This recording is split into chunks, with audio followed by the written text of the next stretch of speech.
Perception, Unit 3, Organizational Behavior. Okay, good evening to everyone. Good evening, sir. Perceptions, as we all know, that how we see, how we understand, and how we interpret in our mind. This is called perception. Interpret का मतलब क्या है? हम उसका meanings क्या बनाते हैं mind में. सिंपल से समझ लो एक वर्ड में, हाउ वी मीन. ठीक है, हमेशा एक ही पहलू से किसी चीज को कहा जाता है देखा नहीं जाना चाहिए. हमेशा किसी भी पहलू का दो हिस्सा होता है.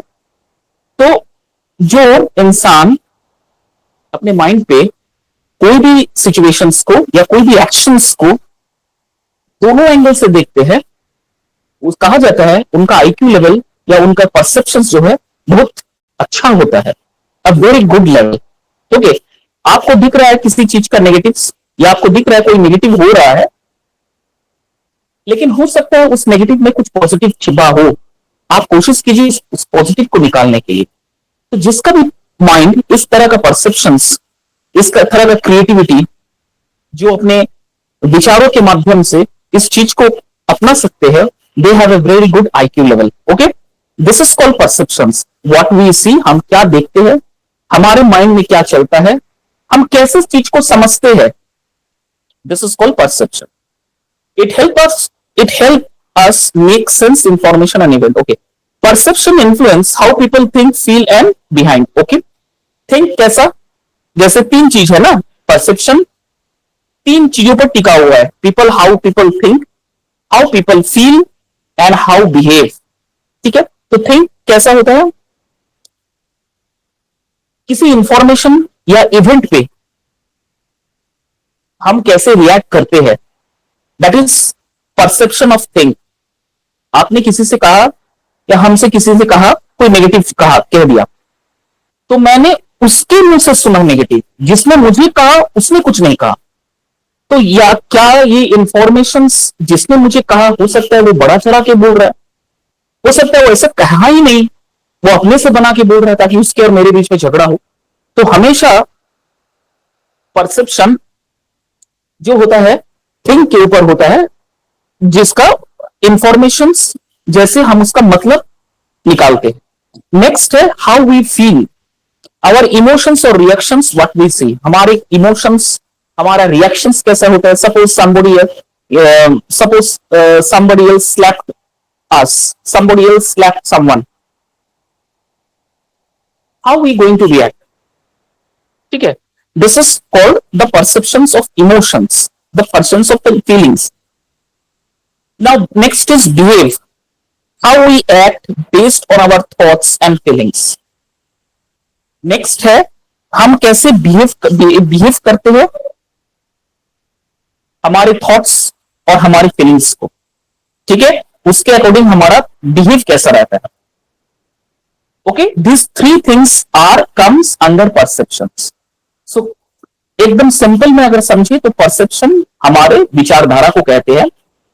हम देखते हैं, सुनते हैं, समझते हैं और रिएक्ट करते हैं. ये तीनों पे डिपेंडेंट होता है परसेप्शंस. फॉर एग्जाम्पल, किसी ने कुछ कहा, हमने कैसे रिएक्ट किया, हमारा विचार कैसे रिएक्ट हुआ, दैट इज थिंग. हमें किसी ने अटैक किया, हम कुछ एक्शंस कर बैठे, तो हमारा फीलिंग्स उस समय कैसा था, हमने उस एक्शंस का जवाब कैसे दिया, that is depend on action, that is depend on feelings. And the next one is behave. somebody behave, how they behave with me or how they behave with us, it completely depend on the environment and circumstances and the situation. उसके according हमारा perception या हमारा thought process कैसे निकलता है. This all comes from perceptions. Next slide. जहां जहां समझ में नहीं आएगा तन्मय, वहां रोक के बोल देना. ठीक है, मैं कंटिन्यू कर रहा हूं, तो जहां जहां तुमको समझ में नहीं आ रहा है कि सर इस पॉइंट को रिपीट करना है, तो मैं definitely I am going to repeat. देखो परसेप्शन का. Okay, now the perception, the process. What is the process of perceptions. देखो, पहले observation or selection, then organizations, then interpretations, and the last but not the least is response. Observations means how we observe, any matter, how we look into the matter, how we going to select the matter. ठीक है, observations का मतलब ये नहीं कि हमारे जो भी इंफॉर्मेशन हमारे पास आ रहे हैं हम सभी इंफॉर्मेशन का रिप्लाई करें. फॉर एग्जाम्पल, ऐसा बहुत सारा हमारे मेल में या व्हाट्सएप में मैसेजेस आते रहते हैं. क्या आपको लगता है हर इंसान हर एक व्हाट्सएप मैसेज या हर एक ईमेल का रिप्लाई देता है, या शायद पढ़ता भी होंगे?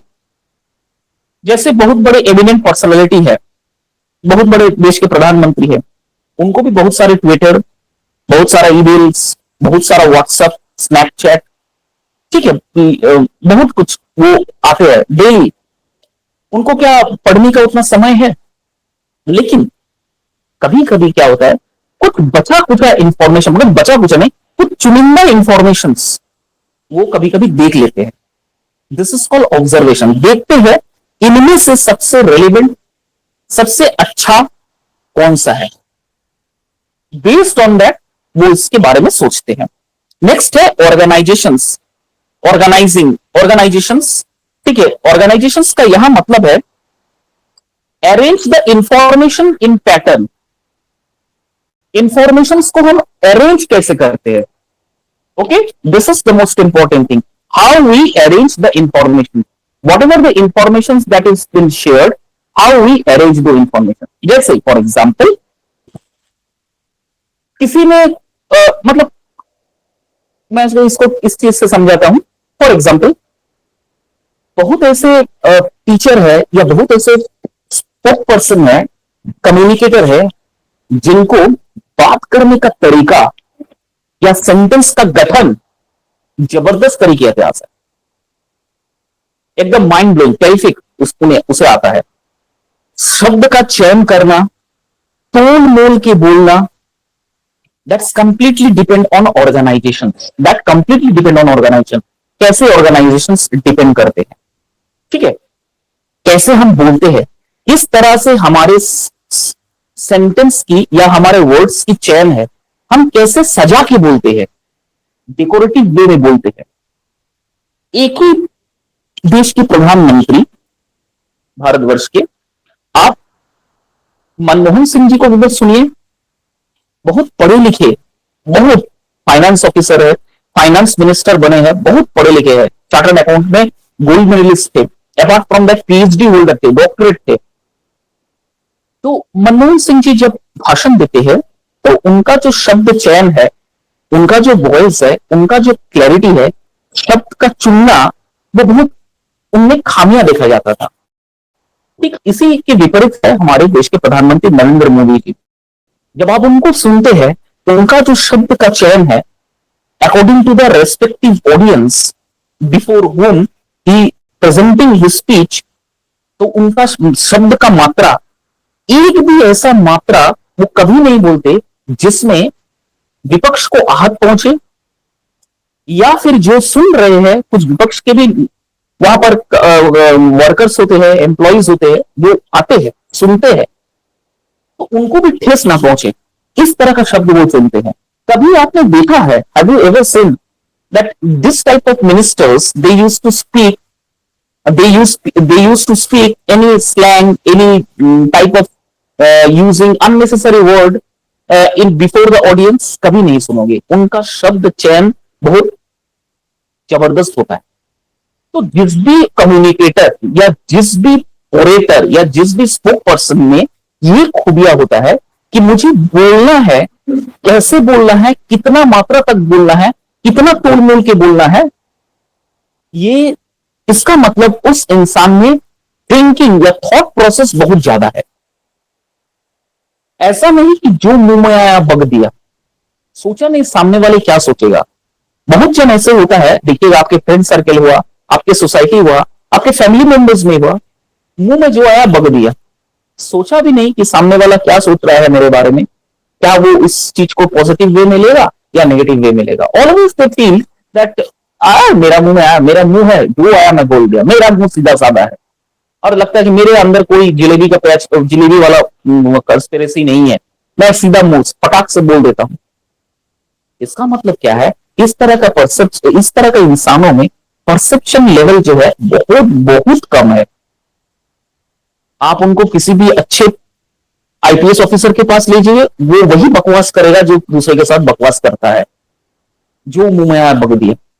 इसका मतलब क्या है, थॉट प्रोसेस सही से वो नहीं चल रहा है, आया बोल दिया। ठीक है, नेक्स्ट है interpretations, assigning meaning based on experience and values. Interpretations का मतलब क्या है, किसी बात का मीनिंग क्लियर करना। जैसे फॉर एग्जाम्पल, मैं आपको एग्जाम्पल इसका देता हूं। एडवर्टाइजमेंट, एक बहुत बड़ा होर्डिंग्स लगा हुआ है आदिपुर में, फॉर एग्जाम्पल, वहां पर लिखा हुआ है सेल सेल सेल, 3 बार ऐसा लिखा हुआ है। दीपिका पादुकोण का फोटो डाला है और एक साबुन हाथ में है उनका, सेल सेल सेल लिखा हुआ है। सोचने वाला इंसान दो तरह से सोचेगा। पहला इंसान सोचेगा कि ये साबुन का एडवर्टाइजमेंट है। दूसरा क्या सोचेगा, दूसरा सोचेगा इस साबुन के साथ हीरोइन भी फ्री है, मैं घर ले जा सकता हूं, दीपिका पादुकोण को भी घर ला सकता हूं और साबुन को भी ला सकता हूं, शायद इसीलिए दोनों का फोटो दिया है। तो आपका माइंडसेट कैसा है, आप क्या सोच रहे हो, आपका सोच विचार कहां तक जा रहा है, this all comes under interpretations. और लास्ट है रिस्पॉन्स। रिस्पॉन्स मतलब जैसे आपने कहा या कुछ एक्शंस किया, उसका रिएक्शंस क्या आ रहा है। और ये होता है based on your experience, based on your way of thought. जैसे कोई इंसान उस एडवर्टाइजमेंट को देखा और कंपनी में जाके क्लेम कर रहा है कि मुझे लक्स साबुन मिल रहा है, लेकिन उसके साथ वो जो एक्ट्रेस है उसका फोटो उसको नहीं मिल रहा है। तो या तो इंसान उसे सोचेगा पागल है, या कोई दो झापड़ मारेगा, या फिर उन्हें पुलिस में एफआईआर कर देगा। यही इसका रिएक्शन होगा। This is called action. तो कैसा हुआ, उस इंसान की सोच की बदौलत उसे वो रिजल्ट मिला। अगर हर एक इंसान की फितरत इस तरह से होता है तो इंसान इसी तरह से अपना एक्शन करेगा। एम आई क्लियर, समझ में पाया, is it clear to you, आ गया समझ में। हाँ, तो आप जैसा सोचोगे, आप उसका जिस तरह से सोच के आप एक्शंस करोगे, उसी का ही रिएक्शंस आपको, उसी का रिजल्ट या उसी का नमूना आपको देखने को मिलेगा। ठीक है, this is called the perceptual process. पहला है ऑब्जर्वेशन, दूसरा है ऑर्गेनाइजेशन, तीसरा है इंटरप्रिटेशन एंड चौथा है action. Ma'am please go to the next slide.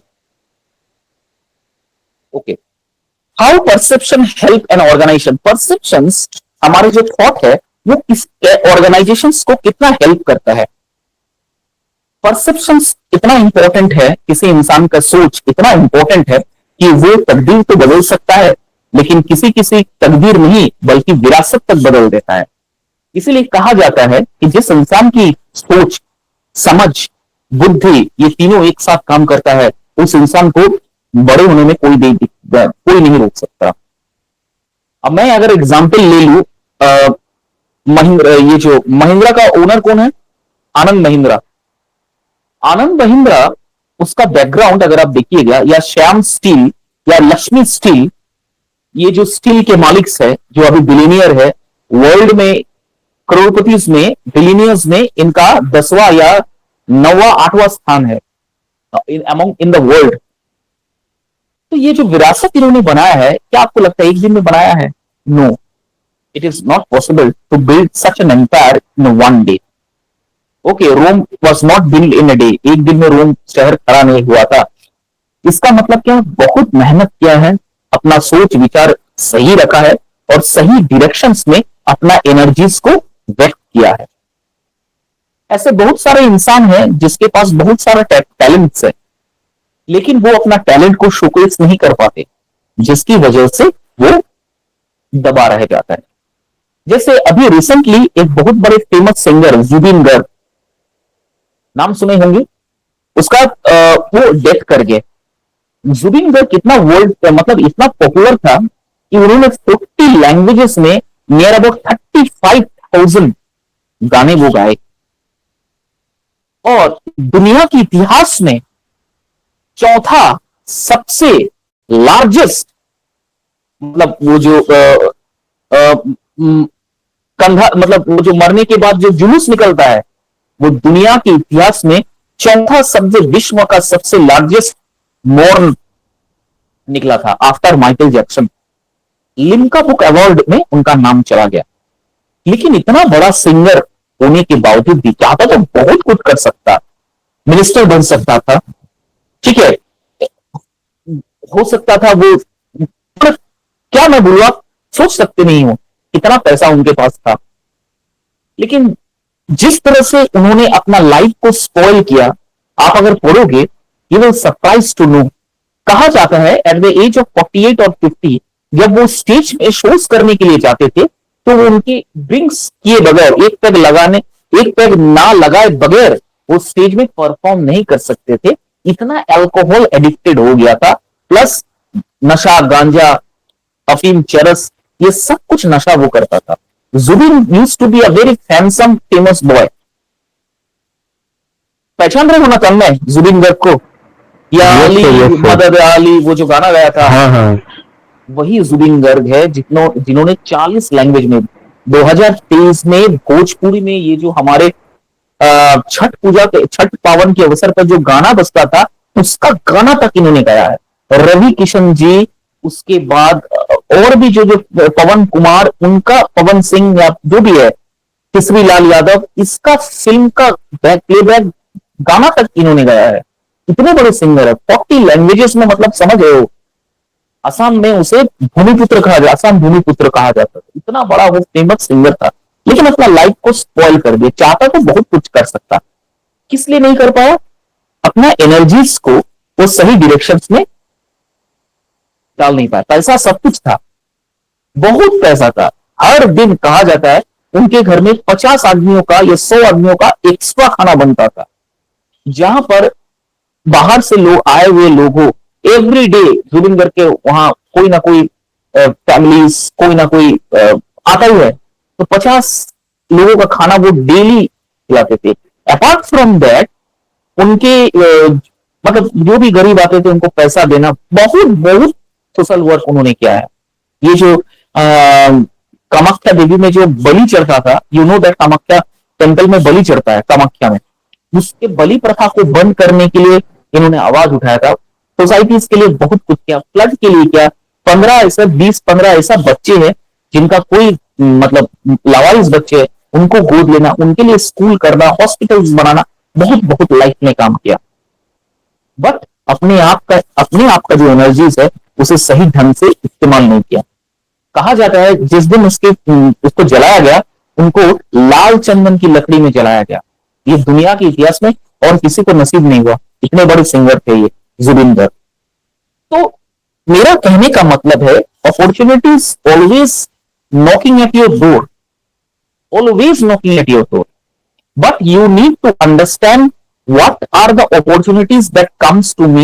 You need to identify those opportunities which are coming towards you, and according to your merit, according to your perceptions, according to your thought, you need to collect, you need to grab those opportunities. आपको वो opportunities grab करना पड़ेगा। Am I clear? This is called understanding of the perceptions. This is called the understanding of the perception. Am I clear? तो yes, इस तरह का इंसान जिसका सोच बहुत ज्यादा है, ये इस तरह का इंसान जिसमें डेवलपमेंट का बहुत क्रेज है, इस तरह का इंसान अगर कोई भी ऑर्गेनाइजेशन में काम करता है तो उस ऑर्गेनाइजेशन को 4 चांद लगा देता है। क्यों? प्लानिंग अच्छा करता है, अच्छा डिसीजन मेकर होता है, पॉलिसीज अच्छा बनाता है, ओके, लीडरशिप क्वालिटीज अच्छा है उसमें, टीम को हैंडल करने की कैपेसिटी है उसमें, स्किल्ड वर्कर है, वो काम कर सकता है, पॉजिटिव वर्क एनवायरनमेंट बना के रखता है। ठीक है, तो जिस इंसान में ये सारी खूबियां है, ऑर्गेनाइजेशन हमेशा आगे बढ़ता है। Next slide ma'am. Now improve customer interactions, enhance customer relations, ये दूसरा वाला आ गया। इंप्रूव कस्टमर इंटरेक्शन, हम अपना कस्टमर, जो कि सब ऑर्गेनाइजेशन का या कोई भी कंपनी का सबसे बड़ा मजबूत हिस्सा है, कस्टमर है ना। कस्टमर अगर आना बंद कर दे, कस्टमर कुछ खरीदना बंद कर दे, तो फिर क्या होगा? फिर वही होगा, आपका दुकान नल्ले पड़ जाएंगे। तो कस्टमर के साथ कैसा बिहेव करना चाहिए, कैसा रिलेशनशिप मेक करना चाहिए, ये हमें सिखाता है। क्या? परसेप्शन हमारा। प्रोएक्टिव प्रॉब्लम सॉल्विंग, कोई भी प्रॉब्लम्स अगर आ रहा है ऑर्गेनाइजेशंस में या उसके अपने पर्सनल जिंदगी में, तो बहुत एक्टिव तरह से उसे सॉल्व कर देना। प्रोएक्टिव, प्रो एक प्रीफेस है, उसके साथ एक्टिव जोड़ा गया है। प्रोएक्टिव मतलब सुपर फास्ट तरीके से प्लानिंग करके प्रॉब्लम को सॉल्व कर देता है। आप जाइए, कोई भी प्रॉब्लम्स उसके पास, उस इस तरह का इंसान के पास लेके जाइए, आपको तुरंत कोई ना कोई प्रॉब्लम्स को सॉल्यूशंस निकाल के आपको दे देंगे। भाई तू इस तरह से नहीं, इस तरह से कर, तुमको फायदा होगा। है ऐसा? ज्यादातर ये सब चीजें ना वकील में मिलता है। जो वकील कोर्ट प्रैक्टिस करता है, जो लॉयर्स है, स्पेशली क्रिमिनल लॉयर, आप उसके पास जाइएगा अपना पर्सनल प्रॉब्लम लेके, फाइनेंशियल प्रॉब्लम्स लेके, कोई भी प्रॉब्लम्स लेके, क्विक एंड प्रॉम्प्ट आपका सॉल्यूशंस देगा। लेकिन हर एक सिविल कोर्ट वाला वकील नहीं दे पाएगा। क्रिमिनल कोर्ट, बहुत बड़ा क्रिमिनल लॉयर जो होता है, बहुत बड़ा लॉयर है, बहुत बड़ा। इसका इनका रेस्पेक्ट मतलब सोच नहीं सकते, पुलिस तक इनको रेस्पेक्ट करता है। कोई भी धारा लगा के आपका वर्दी उतार देगा, इतना खतरनाक होता है क्रिमिनल लॉयर्स। क्योंकि हर एक दिन नई रात क्रिमिनल से घिरा हुआ है, क्रिमिनल का केस लड़ रहा है, किसको बचाना है, पैसा तो ले लिया, पूरा मोटा अमाउंट ले लिया, कैसे किसको बेल छुड़ाना है, कैसे किसको रिलीज करना है। आप अगर jolly LLB part 2 Akshay Kumar वाला फिल्म अगर देखे होंगे आप, और एक फिल्म नया आया है अरशद वारसी और जॉली एलएलबी, दो जॉली इसके बीच में टक्कर, वो तो छोड़ दो, लेकिन अक्षय कुमार जो जॉली एलएलबी बना था और अनु कपूर, तो आप अन्नू कपूर वाला रोल आप थोड़ा सा देखिएगा। अन्नू कपूर वाला अगर फिल्म देखे होंगे तो अक्षय कुमार के विपरीत जो एक और वकील था वो मिस्टर अन्नू कपूर था। अनुपम खेर नहीं, अन्नू कपूर, अनुपम खेर का। अरे यार तन्मय, तू हमको बोलेगा, मतलब मतलब कंफ्यूजन हो जा रहा है। अनु कपूर सर, मैंने देखा वो फिल्म में आप अगर देखोगे तो ध्यान से उस फिल्म को देखना। मुझे अनु कपूर का कैरेक्टर जबरदस्त लगा। एक तो बात करने का, बोलचाल करने का ढंग, और मतलब क्या मैं बोलूं, कोर्ट में जाता, मतलब तू सोच रहे, मैं इतना माइंडफुली उस चीज को देखा।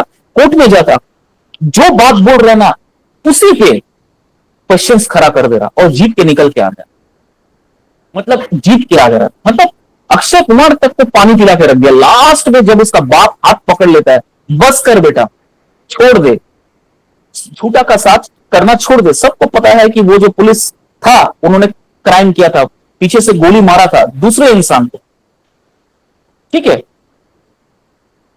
कादरी को पीछे से गोली मारा था, वो सही में दूसरे इंसान को मारा था, जो उसको मारना चाहिए था उसको नहीं मारा था, जिसकी वजह से इतना बड़ा बवाल हुआ था, करके ये हुआ था। तो अन्नू कपूर अगर चाहता, और अन्नू कपूर का बाप उस समय आके अगर अन्नू कपूर का हाथ पकड़ ना लेता, तो अन्नू कपूर शायद केस जीत भी जाता। इतना टेम्परमेंट था। इसलिए मैं कह रहा हूं कि क्रिमिनल लॉयर्स के पास इतना टैलेंट होता है, उनका परसेप्शन इतना हाई क्वालिटीज का होता है, वो किसी भी प्रॉब्लम का फटाक से लेता, जवाब आया था। आप सोच रहे हो अन्नू कपूर के जब वो पुलिस जो आता है जिसने क्राइम किया है, उसको रेड कार्ड दिखा रहा है, बरी होना है पूरा, आप इतना बेल पे छोड़ रहे हैं, आपको इतना, यार किसके पास इतना कॉन्फिडेंस है? आप सोच सकते हो किसके पास इतना कॉन्फिडेंस है जो उतना बड़ा पुलिस इतना बड़ा क्राइम कर लिया, मर्डर कर लिया, एक नहीं दो दो तीन तीन मर्डर किया है, ठीक है, इन्वेस्टिगेशन चल रहा है, मतलब जिंदगी पूरा लटका हुआ है, उसको जाकर रेड कार्ड दिखा रहा है। उसका असिस्टेंट बोल रहा रेड कार्ड, ये क्या चीज का रेड कार्ड है? ये सिल्वर पैकेज, ये गोल्डन पैकेज, ये डायमंड पैकेज, 3 पैकेज। आपको डायमंड पैकेज लेना है 24 लाख रुपया, एक दिन में आप बली। सोच, कौन इंसान बोल सकता है, कौन वकील बोल सकता है?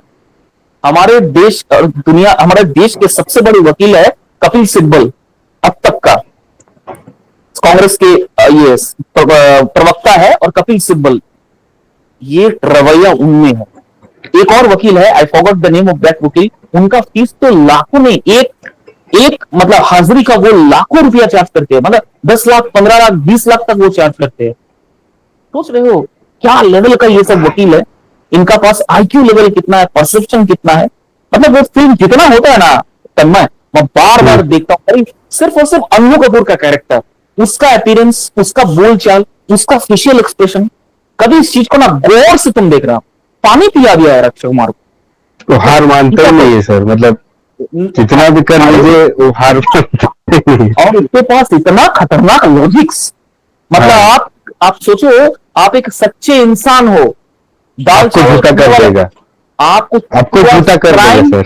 झूठा नहीं, आपको आतंकवादी घोषित कर देगा, आतंकवाद घोषित कर देगा। सोच सकते हो, जिस बाप को पुलिस हवलदार को गोली मारा था, उसका बेटा का गलत नारकोटिक्स टेस्ट करा के उसको आतंकवादी घोषित कर दिया। हाँ, हाँ। बड़ी भयंकर। मैं जितना बार होता है ना, मैं वो फिल्म देखता हूँ और सोचता हूँ, इस भगवान क्या बनाया आप इस ऐसे इंसान को, क्या टैलेंट है ऐसे इंसान में।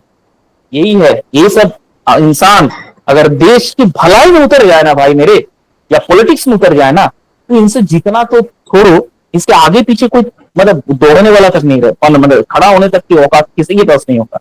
क्रिमिनल लॉयर्स इतना खतरनाक होते हैं। ठीक है, प्रोएक्टिव प्रॉब्लम सॉल्विंग, इस तरह का इंसान को कहा जाता है। नेक्स्ट है consistent brand experience.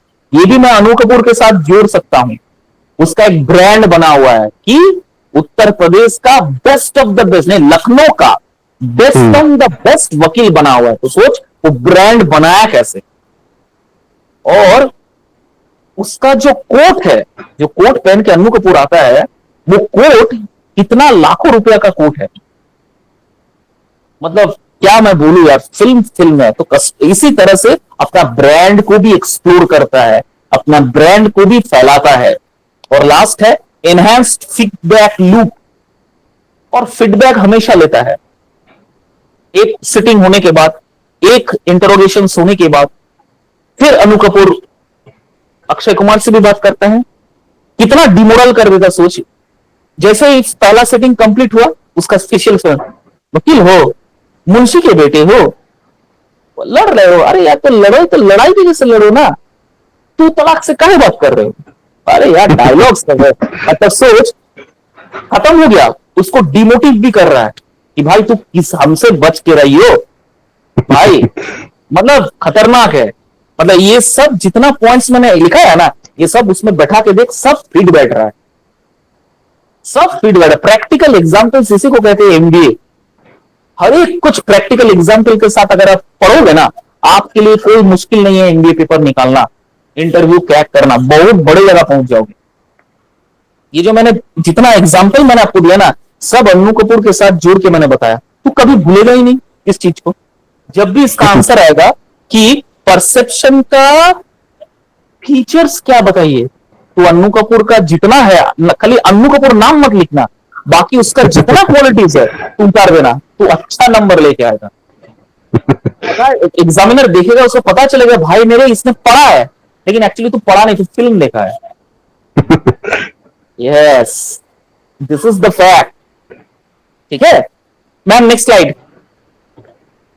Better performance and productivity. Managers who perceive employ needs accurately can motivate and guide them effectively. जो जो मैनेजर्स इस तरह का दिमाग रखता है, जो जो मैनेजर्स इस तरह का आईक्यू लेवल है, परसेप्शन जिसका इतना जबरदस्त है, वो किसी को भी मोटिवेट कर सकता है, किसी को भी बढ़िया गाइड कर सकता है इफेक्टिव तरीके, और इस तरह से मोटिवेट करके किसी का जिंदगी बर्बाद तक कर सकता है। भाई तू हर समय तन में पॉजिटिव मत दे।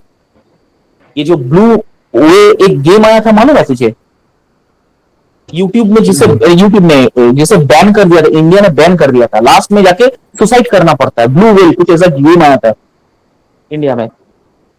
इंडिया में इस गेम को बैन कर दिया था। ब्लू वेल बोल के गेम है, जो बच्चे सब, स्कूल के बच्चे सब खेल रहे, और लास्ट में जाके जैसा जैसा इंस्ट्रक्शन आ रहा सुसाइड कर दे रहे हैं। लास्ट में सुसाइड करना होता है। कितने बच्चे सुसाइड कर दिए। शार्क, ब्लू वेल ना कुछ शार्क ऐसा कोई आया था, थोड़ा सा सोच के देखना। तो सोच इसका मोटिवेशन कैसा है कि एक इंसान को कंप्यूटर में बैठ के इंस्ट्रक्शन देख रहा है और इतना खतरनाक तरीके से हिप्नोटाइज कर रहा है कि वो बच्चा 10 वाली बिल्डिंग से कूद के अपना जान तक दे रहा है।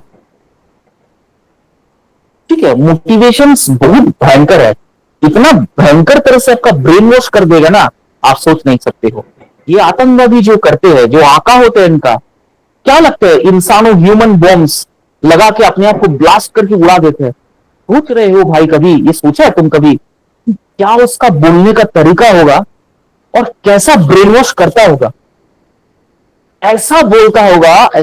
उसके आका सबका बच्चे सबको देखिए, कोई अमेरिका में पढ़ाई कर रहा है, कोई ब्रिटेन में पढ़ाई कर रहा है, सब ब्रिटेन में सेटल है, लेकिन देश के उन पाकिस्तान के बच्चे लोगों को इस तरह से बरगला रहे हैं और ऐसे खतरनाक तरीके से बरगलाते हैं, मोटिवेट करते हैं कि उसको जीना हराम लगता है।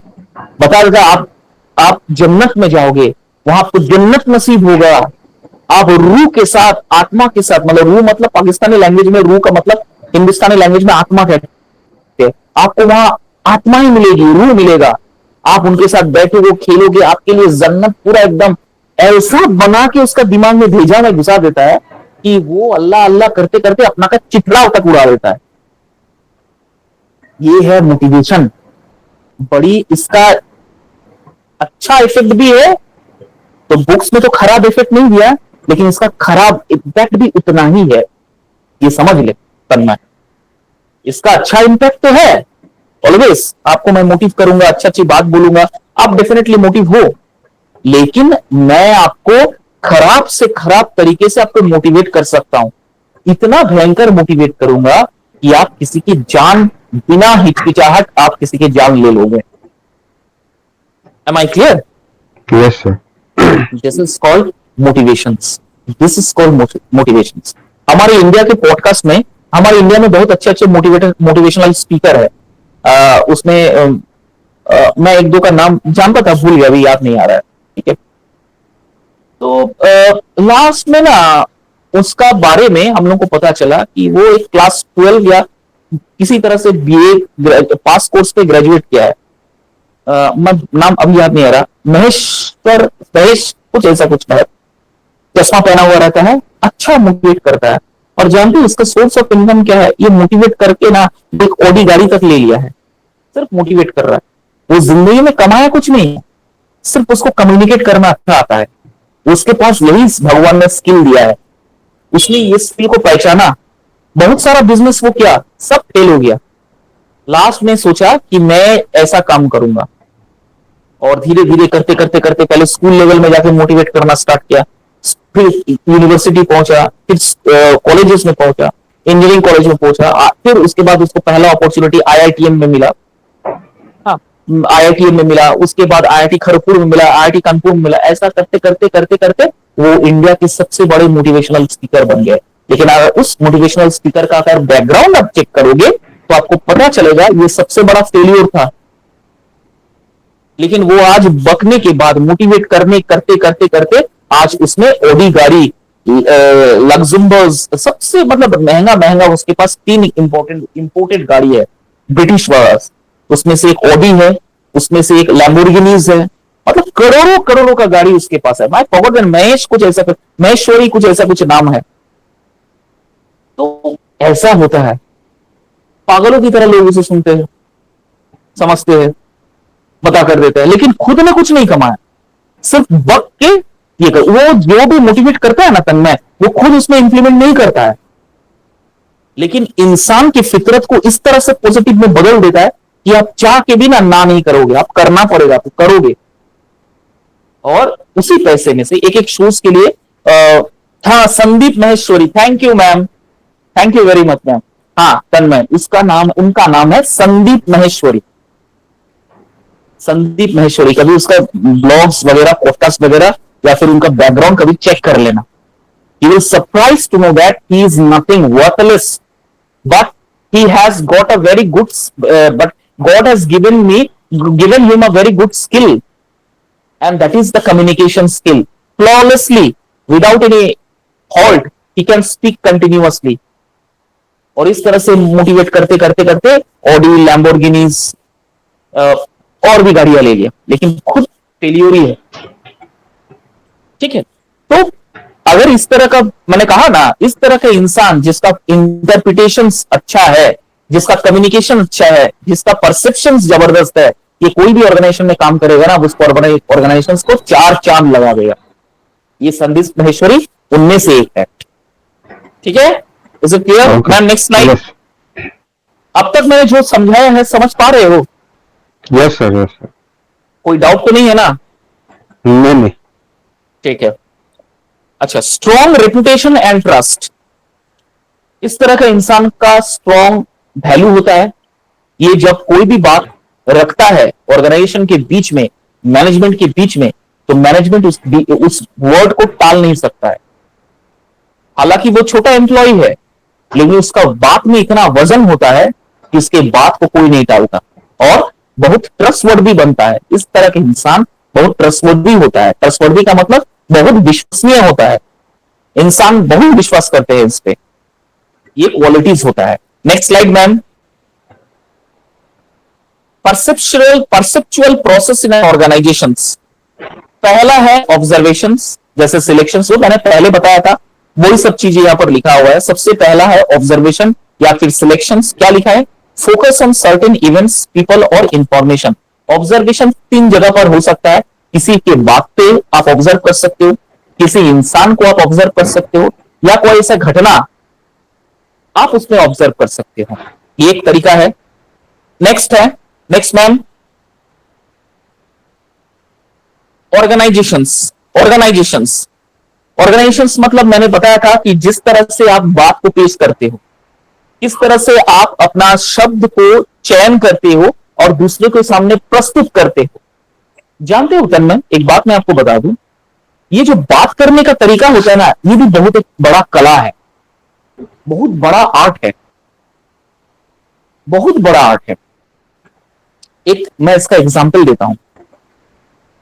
मुंबई में विले पार्ले बोल के एक जगह है, जानते हो, नाम सुने हो ना? नहीं सर। मुंबई में, अच्छा, विले पार्ले बोल के जगह है मुंबई में, ठीक है। बांद्रा तो नाम सुने होंगे, मुंबई बांद्रा, ठीक है। सलमान खान का घर है वहां बांद्रा में, और भी बहुत सारे सेलिब्रिटीज का घर है बांद्रा में, ठीक है। तो बांद्रा में एक भिखारियों का यूनियन लीडर है। मैंने कहा ना, मैं जो एग्जांपल्स दूंगा ना एकदम पैक विथ फिगर्स, और ये मतलब दिमाग में बैठ जाएगा। बांद्रा में बहुत बड़ा भिखारियों का एक यूनियन लीडर है। क्या कर रहे थे तन्मय, गाना में सुन रहे क्या? नहीं नहीं सर, वो रास्ते से बुलेट जा रहा ना तो। वहां पे तू रास्ते में खड़ा है कि पड़ रहा है क्या? नहीं नहीं सर, मेरा घर रास्ते किनारे में है। अच्छा, इतना किनारे, बाप रे बाप, देख ट्रक में धक्का ना मार दे। अच्छा ठीक है, चलो। तो मेरा कहने का मतलब है, ये जो बांद्रा में भिखारियों का यूनियन लीडर है बहुत बड़ा भिखारियों का यूनियन लीडर। तुम जानते हो मुंबई में, मतलब ये जो भिखारी का ये ऑर्गेनाइजेशन ना, ये करोड़ों का बिजनेस करके देता है, करोड़ों का इसका टर्नओवर है, करोड़ों का इसका बिजनेस है। और अगर आप बांद्रा कभी जाओगे, विले पार्ले जाओगे, या ऐसे मुंबई के ऐसे बहुत सारे शहर है जाओगे, वहां ट्रैफिक सिग्नल जो होता है ना, बहुत नजदीक थोड़ा होता है। ये भी एक पॉलिसी है। उस भिखारी के यूनियन का जो लीडर है, वो कोई कांग्रेस पार्टी हो या फिर भाजपा जनता पार्टी, हाँ, उसका कुछ मेंबर है। तो हो सके, इसका मतलब क्या है, इसका बहुत स्ट्रॉन्ग होल्ड है पॉलिटिक्स में, पॉलिटिकल पार्टीज के साथ उठना बैठना है। तो इस यूनियन लीडर्स ने कुछ ऐसा प्लानिंग किया कि ट्रैफिक्स कोई ट्रैफिक तो जाम मुंबई में बहुत जबरदस्त होता है। तो इसने क्या किया, म्युनिसिपल कॉर्पोरेशन ऑफिसर, कुछ यूनियन लीडर्स को इन्होंने पैसा खिलाया। कहानी को अच्छी तरह से समझ, पैसा खिलाया, टेंडर निकलवाया। टेंडर में जब निकाला कि रास्ता का मरम्मत होगा और जो भी सिग्नल्स, ट्रैफिक सिग्नल्स है या स्ट्रीट लाइट है, उसका मरम्मत होगा, और जो पुराने वाला है उसको हटा के नया स्ट्रीट लैंप, पोस्ट लैंप, ये सब लगेगा, या ट्रैफिक सिग्नल्स लगने वाला।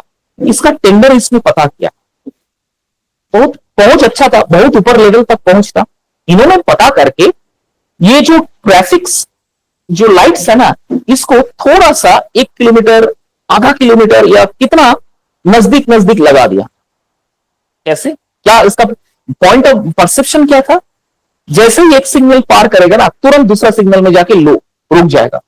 इससे क्या हो जाएगा, ये जो भिखारी है, जितना बेगर्स है, बांग्लादेशी बेगर्स है, श्रीलंका से आया हुआ बेगर्स है, मोल्डिव से आया हुआ बेगर्स है, ये सब वहीं पर रहते हैं। इनका एक अलग सा झुग्गी बस्ती है, जिसको बस्ती को आज तक स्लम कहा जाता है। बहुत बड़ा स्लम, दुनिया का अगर सबसे बड़ा स्लम कहीं देखा होगा ना तो वो मुंबई में है। यहां ये सब रहता है। जानते हो ये लोग का पर डे इनकम कितना है? अब बोलने में शर्म आ रहा है। हम जैसे प्रोफेसर का सैलरी से ज्यादा एक एक का इनकम, और ये सब इनकम करके इसका 10, 15, 20% उस यूनियन लीडर को पहुंचाता है। ठीक है, कैसे किया? अब तुम बोलोगे सर ये कैसे किया, इतना बड़ा स्लम चला रहा है, इतना बड़ा स्लम कैसे चल रहा है? और जो चला रहा है वो एक हिंदू ही है। जो इस बिगर का, जो इसने भी भिखारियों का, जो यूनियन लीडर्स है, जो मास्टर है, मेन खिलाड़ी है, वो एक हिंदू ही है। लाखों लोगों को रोजगार दे रहा है भिखारियों का। और तुम इसको छोटा मोटा बिजनेस मत समझो तन्मय। इसका पर डे इनकम, मैंने कहा ना, झारखंड की जितने भी प्रोफेसर है ना, जो मिलता है उतना है एक एक का।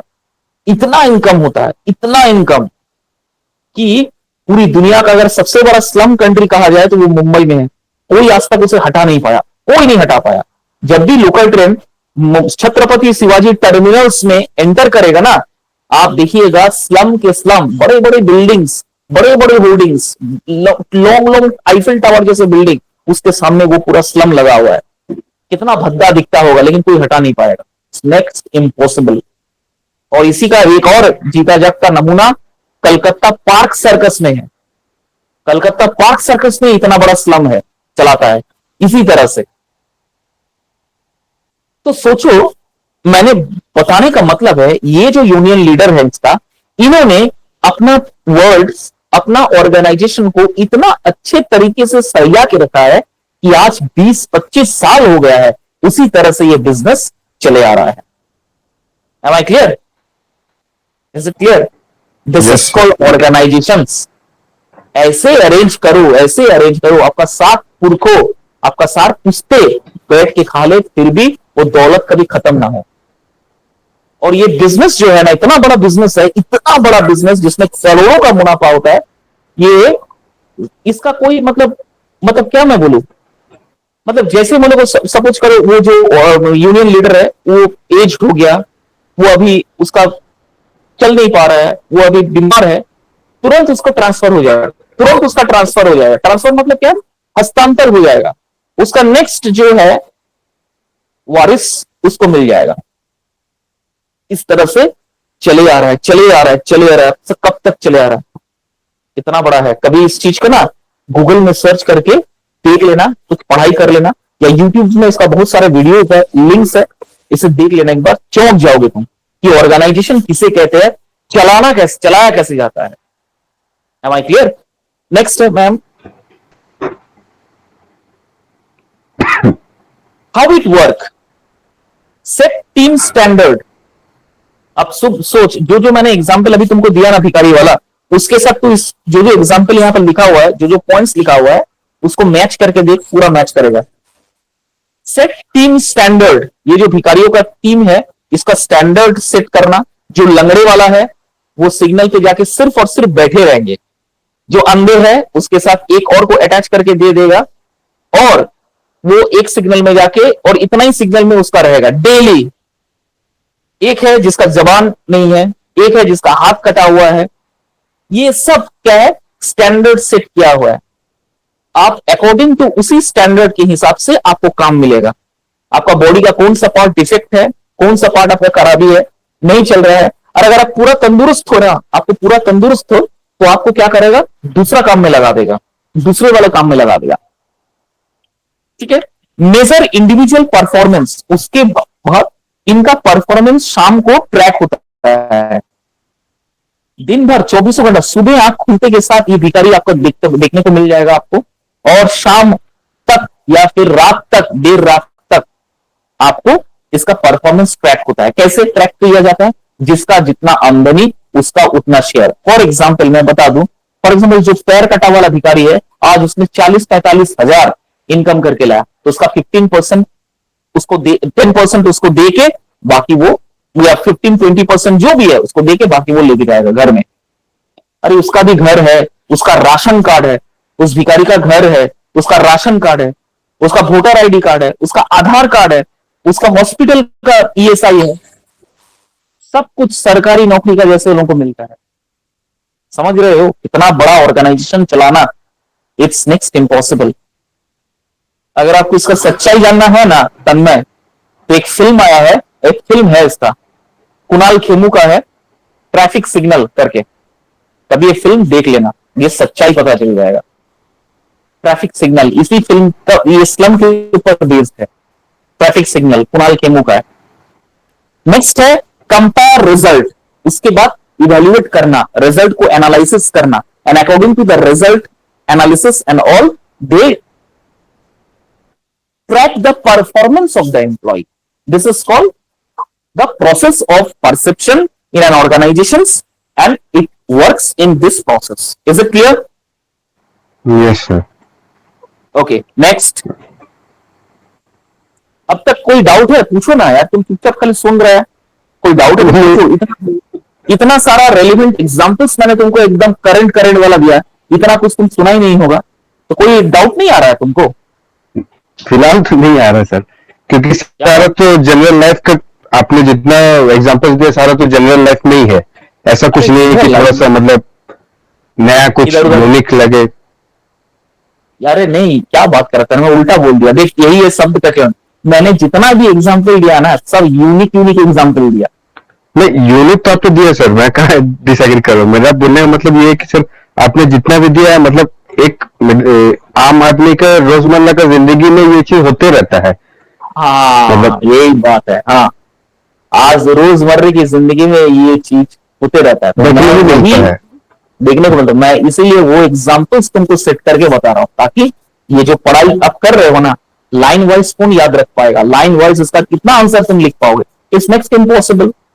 तो अगर आप इस तरह का एग्जाम्पल्स याद रखोगे तो एग्जाम के टाइम में जब आप रिविजन करोगे, जब पढ़ाई करने बैठोगे एग्जाम के पहले, या फिर आंसर्स जब आप प्रेजेंट करोगे अपने आंसर स्क्रिप्ट में, तो वो एग्जाम्पल सबको आ जाएगा। Then you able to know how to write the answers, then you will never ever going to forget what to write, what not to write. Am I clear? ये इसका Yes, sir. सबसे बड़ा plus point है, positive point है। Now the next one is perceptual process in an organization. Okay, the first one is fair evaluation, the next one is the motivation, the third one is consistency, and the next is development. These are the four important benefit of perception in any organizations. Okay, now what is evaluation? Evaluations means which going to set the objectives and standard rather than the opinions. That is called the evaluations.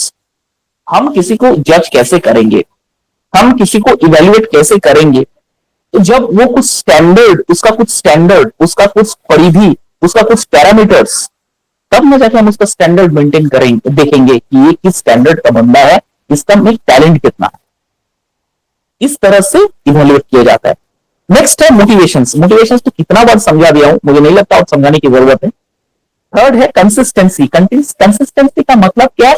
Continuity. Okay, what is the continuity?